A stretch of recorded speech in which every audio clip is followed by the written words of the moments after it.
Bonjour à tous, donc une nouvelle vidéo sur la chaîne du Kit Club Byzantin, une petite vidéo de fin d'année pour faire le point un petit peu sur tout ce que j'ai fait au niveau maquette pendant cette année 2021. Donc je reviendrai un petit peu sur les différents modèles que j'ai terminés. Alors cette année j'avais décidé de prioriser le fait de finir les maquettes que j'avais déjà commencées, parce que je pense que comme la plupart d'entre nous, on a beaucoup de projets dans la tête et souvent, malheureusement, on démarre un peu trop de nouveaux projets, ce qui fait que voilà, on démarre un nouveau projet et puis l'ancien projet on le laisse un petit peu tomber et on a un petit peu des maquettes comme ça qui qui restent de côté. Donc cette année, je m'étais décidé donc à terminer toutes les maquettes que j'avais commencées. Alors bon, vous allez voir, je vais vous faire voir donc ce que j'ai terminé. Donc l'objectif est à peu près atteint. L'objectif que je m'étais fixé est à peu près atteint. J'ai pas débuté de nouvelles maquettes cette année. Bon, mis à part le B25, mais là qui fait l'objet d'un projet en commun au niveau du club. Donc là c'est un petit peu à part. Sinon, voilà, je me suis contenté de temps en temps d'ouvrir des nouvelles boîtes, de regarder dedans, de les compléter, voilà, d'acheter des compléments, des add-ons, etc. Mais bon, voilà, j'ai toujours ensuite refermé ces boîtes et je les ai remis dans la file d'attente, hein, en priorisant donc toutes les anciennes maquettes que j'avais commencées. Voilà, donc je vais vous faire voir dans cette petite vidéo les différents modèles que j'ai terminés cette année. Donc en fait, je vais vous faire voir toutes les maquettes que j'ai réalisées et que j'ai terminées donc cette année 2021. Voilà, je vous souhaite à tous un bon visionnage. J'en profite pour vous souhaiter à tous une excellente année 2022 avec beaucoup de projets également, beaucoup de maquettes terminées donc aussi, c'est très important.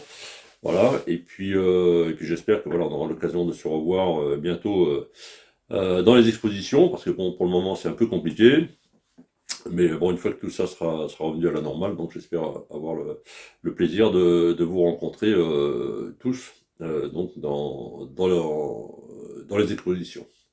Je vous remercie, place au visionnage des maquettes. Merci.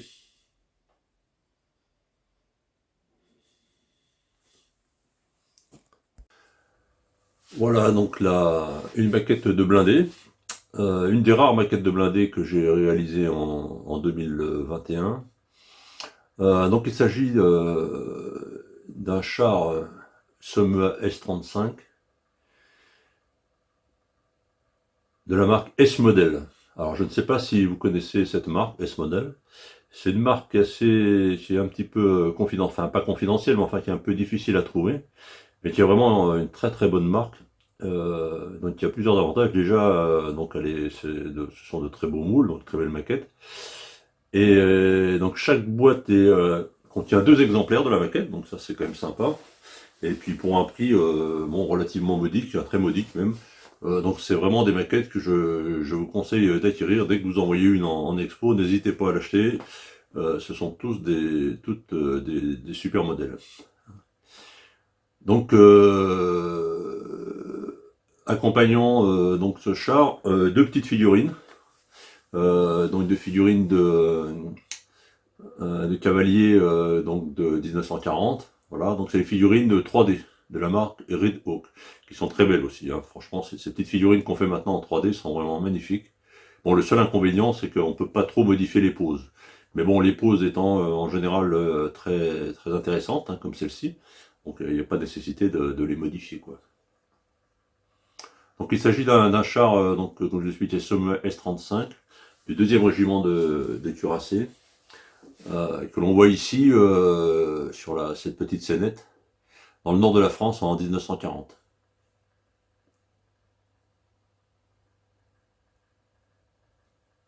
Alors je m'intéresse un petit peu plus maintenant au matériel français de la Deuxième Guerre mondiale, c'est assez sympathique, et puis bon, les camouflages sont intéressants, sont très variés. Alors c'est un petit peu compliqué au niveau documentation, parce qu'il y a tellement de variantes de camouflage, il faut être voilà, très documenté sur le sujet, quoi.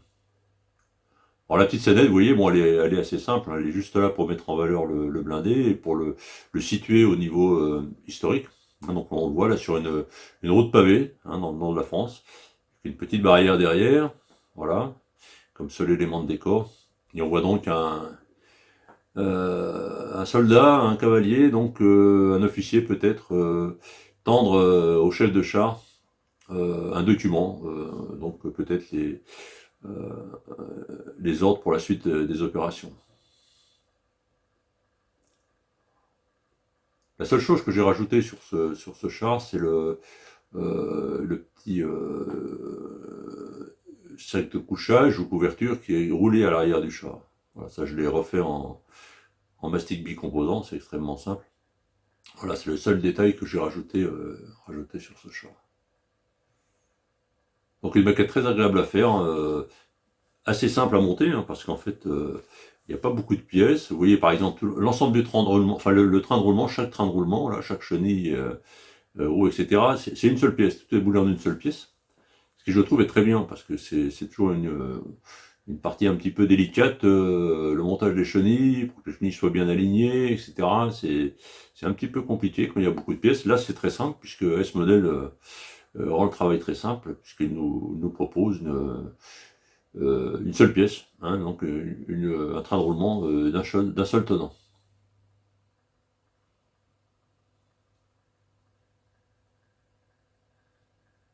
Voilà, bah, je vous laisse encore quelques instants pour regarder cette maquette. Alors bien sûr c'est du 72e, je ne l'ai pas précisé, mais bon, en ce qui me concerne, je ne fais que du 72e, donc c'est voilà, toutes les maquettes que je présente sont à l'échelle 1/72e.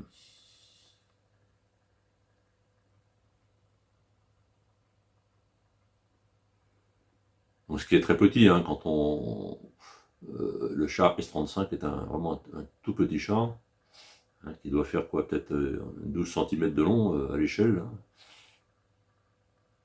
Mais voilà, je trouve que c'est assez sympathique. Ça permet aussi des effets de salissure qui sont intéressants. Alors bon, là, il est pas dans la boue, donc il n'est pas non plus euh, trop sali, mais enfin bon, il est quand même un petit peu patiné. On voit un petit peu tout ce qui est coulure d'huile, hein, notamment sur les trains de roulement.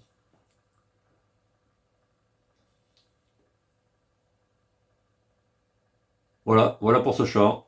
Je vous remercie.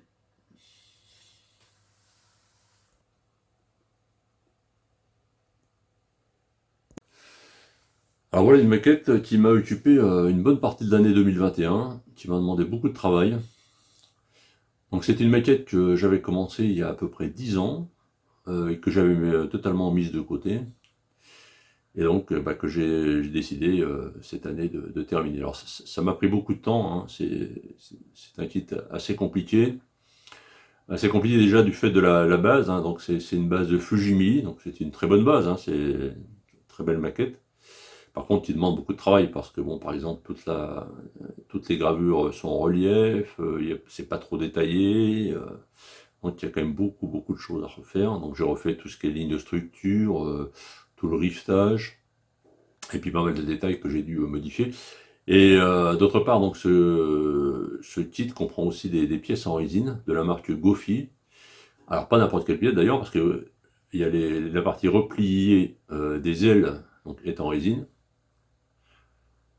Les nacelles moteurs sont en résine, l'intérieur est en résine, ce qui fait que toutes ces pièces en résine, très intéressantes parce que ça ajoute vraiment beaucoup à la maquette, mais ça demande quand même pas mal de travail puisque bah, il faut parfaitement les adapter, ce qui n'est pas toujours facile, notamment pour les ailes repliées.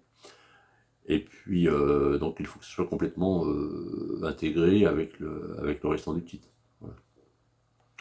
Donc ça m'a demandé beaucoup de travail. Donc, alors il s'agit donc d'un appareil de l'US Navy, un E2 Hawkeye. Voilà, vu ici dans les années 80 sur le porte-avions USS Nimitz. Alors là, pour le moment, il est pas présenté sur un diorama, il est présenté voilà, simplement sur un petit support, voilà, à ce qu'on le voit. Mais par contre, il sera intégré un peu plus tard dans un projet un peu plus conséquent qui comprendra 3 avions de l'US Navy et qui sera représenté dans une petite portion du porte-avions Nimitz dans un diorama que j'espère assez original, assez dynamique. Mais ça, c'est encore, à mon avis, encore 1 ou 2 ans de travail. pour arriver à cette réalisation plus complexe.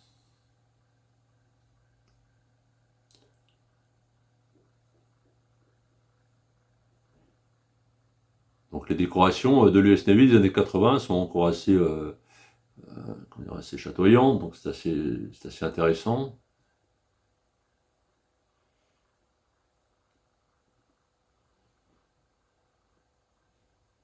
On le voit, je vous laisse le regarder. Alors une des grosses difficultés, c'est déjà d'avoir un montage parfaitement symétrique au niveau des ailes. Ça a l'air de rien, mais bon, il faut vraiment que tout soit bien parfaitement symétrique, ce qui demande beaucoup d'ajustements.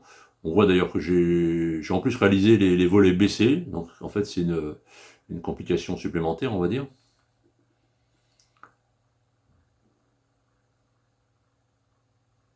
Et donc sur ces parties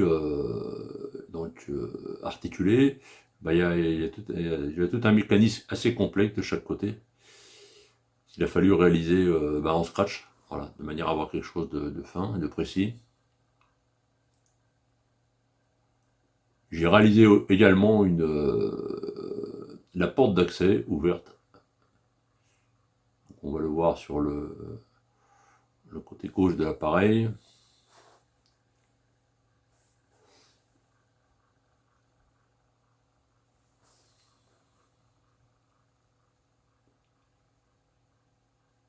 Sous l'aile, voilà, on l'entrevoit.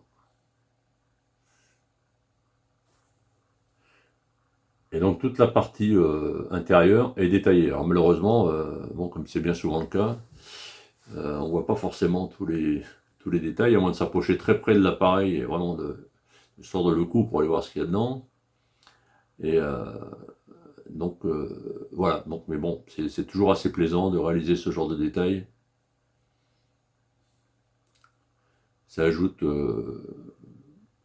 un petit intérêt supplémentaire. Et puis bon, voilà, lorsqu'on souhaite participer à un concours, c'est toujours intéressant aussi d'avoir ce genre de détails accessibles. Voilà pour ce E2 Hawkeye que j'ai donc terminé cette année 2021 et dont je suis particulièrement content. Merci.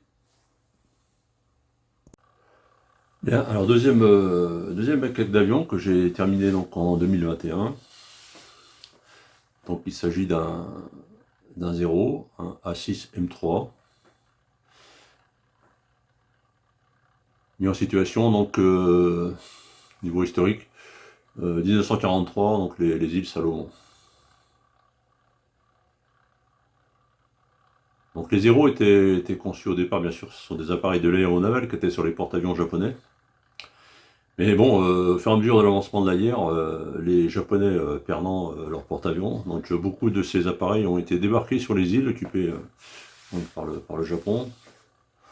Et donc le camouflage a été modifié, hein. On est passé d'un gris à un camouflage plutôt était tendance verte, hein, plus adapté au positionnement donc dans les îles.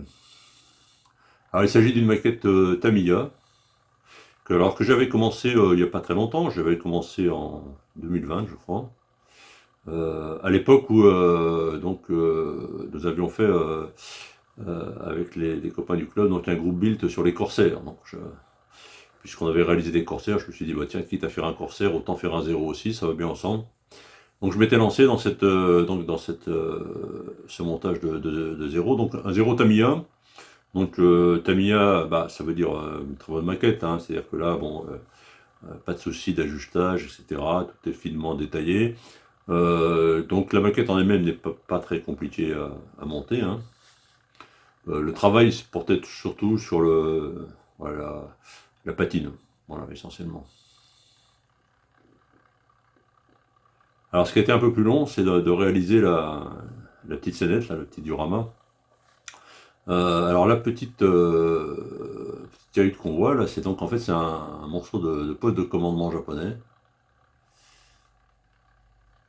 Donc c'était des constructions qui étaient faites avec matériaux trouvés sur place, hein, donc du bambou essentiellement, et qui servait donc de poste de commandement. Alors en fait, ce poste de commandement, donc, il est issu d'une vieille boîte Airfix. Voilà. Donc alors là, par contre, je l'ai pas mal amélioré. Bon, il a fallu déjà la retailler, hein, parce que bon, je ne vais pas représenter la totalité du poste de commandement.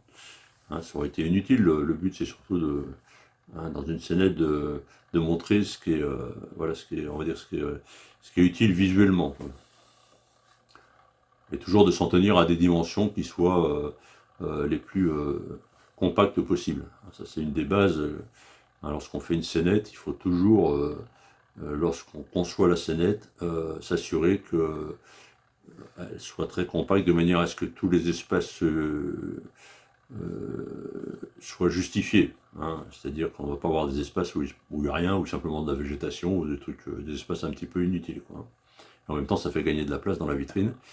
Donc c'est toujours intéressant de bien réfléchir à ce concept lorsqu'on réalise une scénette.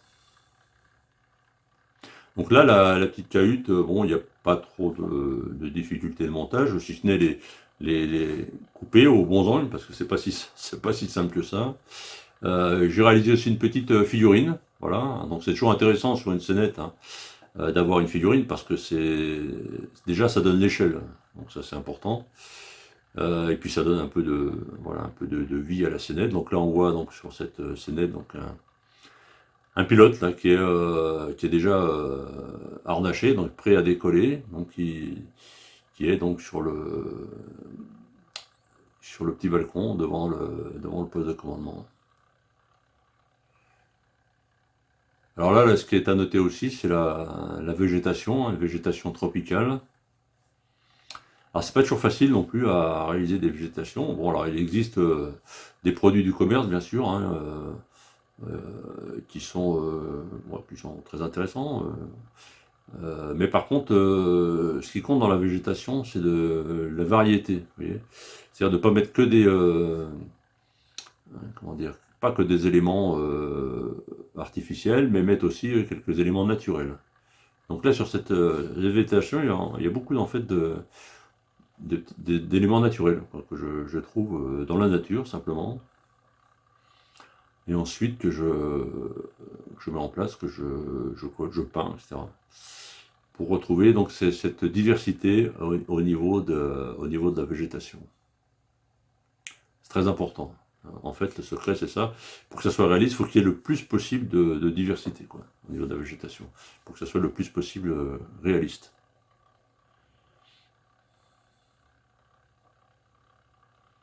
Alors, ce que je fais aussi, quand on parle de scénette aussi, au niveau des couleurs, euh, j'essaye toujours de définir une couleur dominante sur la scénette. Donc là, la couleur dominante, en fait, c'est le vert, on le voit bien. Bon, c'est déjà la couleur de l'avion, même si l'avion a deux couleurs, il y a à la fois vert au niveau de l'extrados, et puis gris beige sur le dessous. Et donc, ce vert, en fait, on va le retrouver un peu partout. C'est-à-dire que même, par exemple, dans la teinte de la partie sable, là, en fait, j'ai mis un petit peu de vert. Voilà. Pour représenter le bambou, c'est pareil, il y a du vert aussi. C'est-à-dire que cette couleur dominante, je la mets dans tous les éléments de la scénette. Alors évidemment, c'est une couleur qui n'est pas dominante sur le sable. Le sable n'est pas vert, bien entendu, mais on retrouve quand même un petit peu cette petite nuance de vert, ce qui fait que visuellement, c'est plus agréable à regarder, c'est plus logique, quoi. Hein. Alors, il faut éviter alors que s'il y a deux couleurs dominantes sur la même scénette, c'est un peu, ça perd un petit peu le regard du spectateur, quoi. Voilà. Donc ça, c'est une petite astuce. Alors bon, alors moi j'ai rien inventé, hein, ce sont des astuces en fait de peintre, hein, parce que dans les tableaux c'est souvent comme ça. Hein, donc il y a souvent une couleur dominante, il peut y avoir aussi une couleur secondaire parfois qu'on retrouve à quelques endroits de manière plus discrète. Donc là on peut considérer par exemple que la couleur secondaire ce serait par exemple le rouge, vous voyez, ou le jaune qu'on retrouve aussi. Hein, même si le jaune, bon après on peut dire qu'il peut y avoir un peu de vert aussi. Bon le rouge c'est le rouge, il n'y a pas de problème, donc on peut considérer que c'est la couleur secondaire. Voilà. Donc je vous laisse tourner encore un petit peu quelques instants. Voilà pour ce zéro Tamiya. Je vous remercie. Bien, donc nouvelle maquette commencée avant 2021 et terminée donc en 2021. Donc il s'agit à nouveau d'un MiG 15. Alors vous l'aurez certainement constaté dans mes vidéos, je suis vraiment un amoureux du MiG 15. Je trouve que c'est un très très bel appareil. J'aime beaucoup cet appareil. Et donc en plus, il est disponible donc chez Edouard au 112e, donc qui a fait plusieurs boîtes de MiG 15, soit dans sa version monoplace, soit dans sa version biplace, avec à l'intérieur de ces versions d'autres sous-versions. Donc voilà celui que j'ai terminé en 2021. Donc il s'agit d'un MiG 15 nord-coréen, donc vu pendant donc la guerre de Corée. Alors vous savez que donc, dans ces années 50, donc pendant la guerre de Corée, l'OTAN était intervenue donc pour soutenir la Corée du Sud, qui était envahie par la Corée du Nord. Et donc face à cette intervention de l'OTAN, les Russes, donc qui soutenaient la Corée du Nord, donc ont décidé d'intervenir directement et donc ont fourni donc des pilotes soviétiques donc qui ont piloté des MiG-15 pendant la bataille de Corée. Alors évidemment tout ça était absolument gardé secret hein, à l'époque et même jusque très tardivement. Et donc ces pilotes soviétiques donc étaient tous des pilotes très expérimentés qui maîtrisaient parfaitement l'appareil et qui ont donné beaucoup de fil à retordre aux Américains. Alors ces appareils, on les distinguait souvent par la couleur rouge du nez. Et quand les Américains voyaient des appareils comme ça avec le nez rouge, généralement ils n'insistaient pas pour éviter d'avoir affaire justement à ces as soviétiques. Parce que contrairement aux pilotes soviétiques, les pilotes nord-coréens étaient d'un niveau très faible souvent, avec très peu d'heures de vol, et là par contre c'était des proies beaucoup plus faciles pour les pilotes américains. Donc on voit cet appareil, donc il s'agit de la maquette Edouard au 72e. Donc j'en ai déjà parlé souvent, hein, c'est vraiment très très belle maquette, il n'y a vraiment pas grand chose à refaire. Le seul point peut-être d'amélioration, ce sont les cloisons d'ailes, hein, les fens là qui sont un peu trop épaisses sur la maquette d'origine. Donc soit il faut les reprendre en les ponçant, soit carrément les remplacer par de la carte plastique plus fine, quoi. Donc c'est vraiment le seul point de détail. Pour le reste, eh bien, il existe aussi beaucoup de add-ons, hein, de kits de détaillage en photodécoupe ou en résine pour cet appareil qui est très, très, très documenté. Là c'est pareil, donc ça c'est pas. Voilà, on a vraiment un choix très important disponible pour améliorer l'appareil.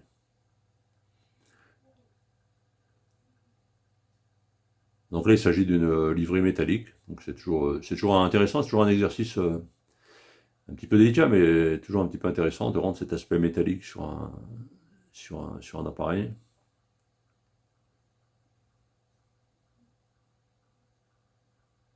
Alors on voit au pied de l'échelle, la petite échelle en photodécoupe, hein. On voit un pilote, un pilote russe.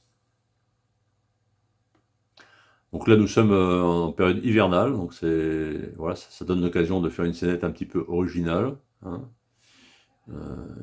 On voit que la piste a été déneigée rapidement, la neige repoussée sur les côtés. L'appareil a été déneigé aussi, donc prêt à partir. Le mécanicien est en train d'enlever les protections. Enfin là, la protection du réacteur. Il y a la même protection sur l'entrée d'air, de manière à éviter qu'il y ait des objets qui viennent se coincer dans le réacteur.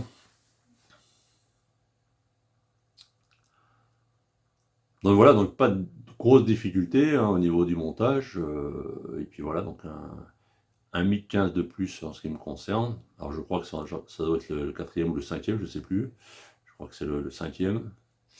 Et donc voilà, cette maquette est également terminée. Alors j'en ai une autre qui est encore en cours, là, qui n'est pas tout à fait terminée. Alors celle-ci par contre, ce sera aussi un MiG 15, ce sera une version biplace. dans une configuration beaucoup plus détaillée. Donc là, avec un très très gros travail, donc ma maquette est pratiquement terminée, mais bon, il faut que je finalise encore un certain nombre de détails et elle sera présentée sur un diorama un peu plus complexe. Voilà. Donc, je vous la présenterai, je l'espère, au premier trimestre 2022, terminé. Et cette maquette-là clôturera mon cycle 1015, hein, puisqu'après, bon, après je passerai à autre chose, parce qu'au bout d'un certain nombre, quand même, même quand on aime un avion, au bout d'un certain nombre de réalisations, on aime bien passer à autre chose. Voilà, donc je vous laisse encore regarder un petit peu la maquette sur son plateau.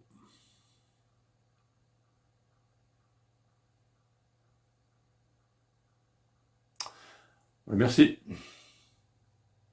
Bien, donc je terminerai cette petite vidéo sur deux réalisations que je n'ai pas terminées, hein. Comme je vous l'ai expliqué, j'avais atteint pratiquement un objectif, mais enfin pas totalement. Il me reste à terminer donc cet avion. Donc c'est un IAR 80, un chasseur roumain de la Deuxième Guerre mondiale, qui demande aussi pas mal de travail, comme vous pouvez le constater avec tout ce qui est tous les mastiquages, les ponçages, etc. Les ajouts. Donc c'est une maquette MPM qui est pas une maquette à conseiller aux débutants. Et voilà, donc c'est en cours, il n'y a pas de difficulté particulière. Je pense qu'elle sera terminée donc, dans le premier trimestre de l'année prochaine. Voilà. Et enfin, dernière maquette dont je vous ai parlé, mais enfin bon, là, elle n'était pas dans mon objectif puisque c'était une maquette à part. Il s'agissait d'un maquette donc d'un avion qui était construit en groupe build au club. Alors, je vais vous la présenter.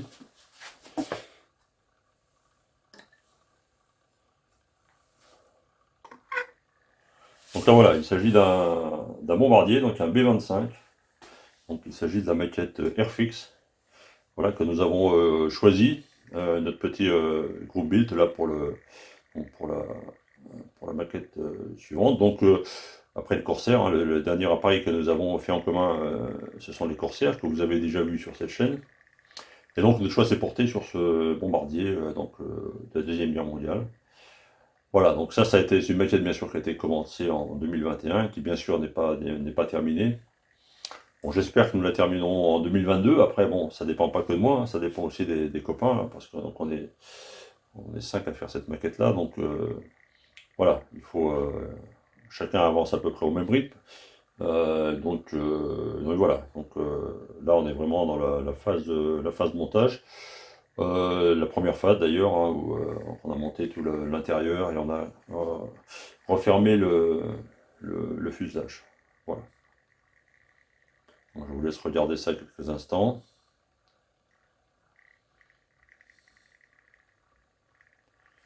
Voilà donc pour les maquettes que j'ai terminées en 2021. Celle que j'ai commencé, c'est-à-dire le B25 et l'IR80 que je terminerai très prochainement. Et puis bon, l'année prochaine, on verra. Donc il y a plusieurs projets possibles. Donc, je verrai à mesure quelles sont les maquettes que je vais pouvoir enfin commencer, puisque cette année c'était une année un peu spéciale où j'avais décidé de ne pas commencer de nouvelles maquettes, mais de finir les anciennes. Voilà, écoutez, je termine en vous souhaitant à nouveau une bonne année 2022. Beaucoup de maquettes terminées, voilà, et puis donc au plaisir de se retrouver sur cette chaîne YouTube pour de prochaines vidéos. N'oubliez pas comme d'habitude de liker, de vous abonner et de partager cette vidéo avec tous les copains. Merci à vous, au revoir. Merci.